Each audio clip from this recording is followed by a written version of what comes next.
I've tried to make this video short so many times, it just ain't happening, Captain. And I'm sorry for that, but this is a very big topic, the Florida black bear hunt.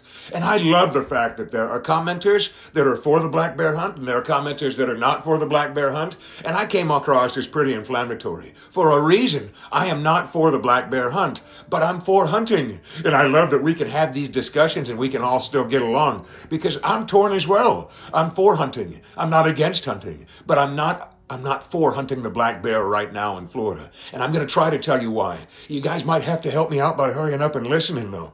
But here's the deal. The state of Florida is a great big state. 43 plus million acres. I can't even wrap my little tiny mind around that. That's a lot of land.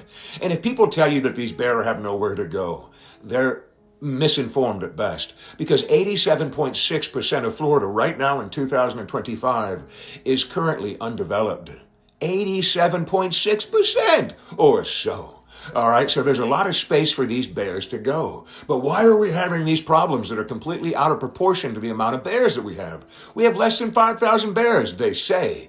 43 million acres, less than 5,000 bears. And there are 23 plus million of us, human beings, in the state of Florida. So why all the hubbub? What is all the problem? Why are we having bear attacks? Why? I live in Mariester now. Gulf Breeze just had a pretty bad bear attack. A guy ended up in the hospital bit by a bear. Where I lived in Naples, Florida, in Jerome, Florida, outside near the Everglades, somebody was recently fatally mauled. Now, since 1970 or so, when we started keeping records in the state of Florida, there's been about 62 negative interactions with bears. Now, that can be being charged by a bear or being bitten by a bear. That can be provoked or unprovoked, but we've had that many. That's, 5, 6 a year. Some years are worse than others. 2022 was about the worst, with 8 bear attacks that year. No fatalities. So we're having these increase in problems. Why? Well, it really correlates to when we stopped hunting these bears. When we were hunting these bears, they had the fear of God, but instead of God, it was the fear of man in them. When they smelled man's dogs, gunpowder. When they saw us, they lickety-split. When we stopped hunting them, they're very intelligent critters. The mother teaches their cubs for up to 2 years everything they need to know, whether they ought to be afraid of certain foods and certain things to eat or certain animals. She teaches them everything. And if mama lives for those 2 years, when those cubs are forced out into their own territory, they go out with this awareness and this understanding that mama has shown them. Now, when those bears, when we weren't hunting them anymore, they realized, hey, we can move into orchards now. We can go into the orange groves. We can go get really good food. Florida bears, 100 years ago, look a lot different. They weren't so big and massive and robust as some of the mainland bears. They're a unique subspecies called Floridonus, Ursus floridonus. They're a unique subspecies of the Florida, or the American black bear, Ursus americanus, and then the Florida black bear. So it's a subspecies. It's not even its own species. It's a subspecies. And there's only 4,500 for the entire state of Florida. But it seems like there are much more. One of our commenters said he lives near Ocala, and there's a ton of them in Ocala. Absolutely right they are. Now, there's a lot of land around there that they could live, but they congregate in those areas because guess what? There's people in those areas and they get fed. And the mothers teach their children. They have such good spatial awareness and memory, it would put Einstein to shame. I kid you not. They know every trash can they've ever raided, every home that they got chased away from, every bird feeder, everything. It's a mental map, and they go day to day on that mental map. They know the trash routes where I live. Wednesdays, Thursdays, Mondays, they'll show up. They are very, very intelligent. Now, for a bear, it's a whole hell of a lot easier for a bear to raid trash cans, to go down to the Krispy Kreme and get their donut trash, than it is to live as a wild, free bear, where they have to dodge alligators and water moccasins, where they have to compete with other things like Florida panthers. It's a hard world. It's a bear eat bear world out there. With a mother bear with cubs, it's safer to live closer to human habitation. I'm telling you how it works. This is just the facts. So these bears have plenty of places to go, but they have been habituated. That's why we're having all the trouble. That's why I can't keep trash out there, because of the bears' habituation. Now, we could do one of two things to stop this in its tracks. We could open up this bear season, and we could start killing these bears. Sorry, I used an adult word. Oh, you probably won't watch it now. But that's what we could do. And it would put the fear of us in the bear again. in a fairly short order. But there's something else that we could do, and I am a proponent of this, trying to protect that rare subspecies, the Floridana subspecies of American black bear, which the gene pool is very, very small. And I'm not against hunting, but I'm against hunting for trophy bear right now. And I'm gonna try to clear it up. It's about 5 minutes already. But here's the thing, with black bear, it's all about how big and bad you are, man. You like Macho Man Randy Savage of a bear, you know. If you're a big bear, here's what you do. You go find yourself a territory, and you kick the butt of any other bear in that territory. You claim the females. You're like the Conan the Barbarian, like a furry version of Conan.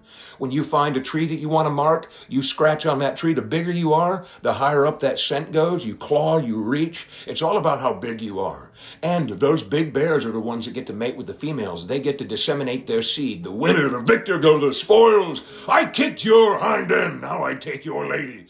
That's what the bear culture is all about. Now, trophy hunting comes in. There's 4,000 or 5,000 bear right now, and they're after the very largest, the very best bear. Imagine the hunters are, let's just say they're going after people. It'd be going after the Shaquille O'Neals, the Andre the Giants, Maybe not Andre, he was sick, that's why he was big. But, the Shaquille O'Neals, the very biggest and the very best. Like the Predator franchise, they're hunting Arnold Schwarzeneggers. They're hunting Shaquille O'Neals, man. They ain't hunting a little tiny black bear. Now, the hunter takes that big black bear out of the environment. Guess what? That sneaky, sniveling little guy that couldn't win the fight. He's just a tiny little bear. I really like the girls, but I can't beat him. Ooh. So what happens now? The hunters take the big bear, that little sniveling weakling bear comes in, he mates with the females, and what do you think their offspring are going to be like?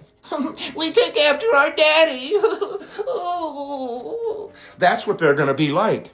They're not a healthy enough population. In the Carolinas, in Georgia, and other states that have open, you can have open hunting seasons on these bears. You can get a tag.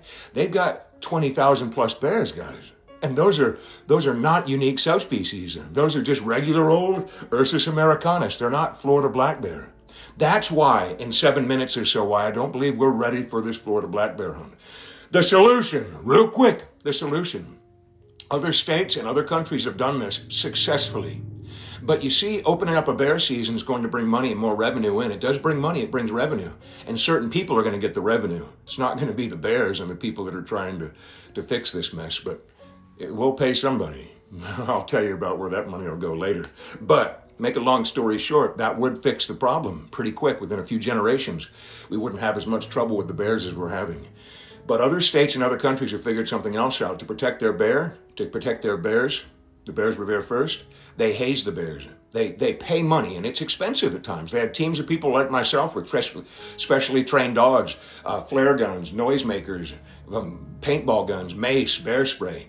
And when they find out a bear's in your trash, when they find out a bear's in your neighborhood, they come out and they scare the bear away. As many times as it takes. And if it takes 3 times or more, they remove that bear.